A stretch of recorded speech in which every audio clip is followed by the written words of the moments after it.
Subscribe and share my channel Sudarsana. నమస్కారం. శ్రీ శంకరాచార్య విరచిత శివానంద లహరి శ్లోకాలను సంక్షిప్త భావసహితంగా తెలుసుకుందాం. ఓం శ్రీ మహాగణాధిపతయే నమః. ఓం శివాయ గురవే నమః. ఓం శ్రీమాత్రే నమః. శంకరాచార్యుల వారు ఆ పరమేశ్వరుణ్ణి తన హృదయంలో ఎల్లవేళలా సేవిస్తున్నానంటూ చెప్పిన శివానంద లహరి 91వ శ్లోకాన్ని ఇప్పుడు మనం తెలుసుకుందాం.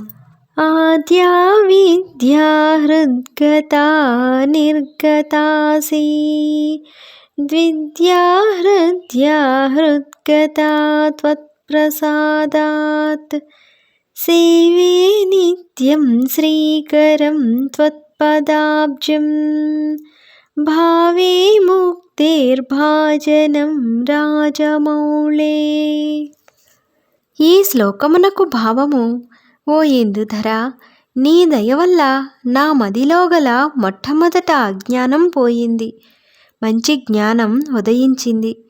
శోభాకరము మోక్షపదము అయిన నీ చరణయుగ్మమును నా హృదయంలో ఎల్లవేళలా సేవిస్తున్నాను. శంకరాచార్యుల వారు ఈ శ్లోకంలో ఆ పరమేశ్వరుని దయవల్ల తన మదిలోని అజ్ఞానం పూర్తిగా పోయిందని, మంచి జ్ఞానం ఉదయించిందని, అందువల్ల శోభాకరము మోక్షపదము అయిన ఆ పరమేశ్వరుని చరణయుగ్మమును తన హృదయంలో ఎల్లవేళలా సేవిస్తున్నానంటూ ఎంతో చక్కని వర్ణన చేశారు. శివానంద లహరి తరువాత శ్లోకంతో మళ్ళీ కలుద్దాం. నమస్కారం. Subscribe and share my channel Sudarsana.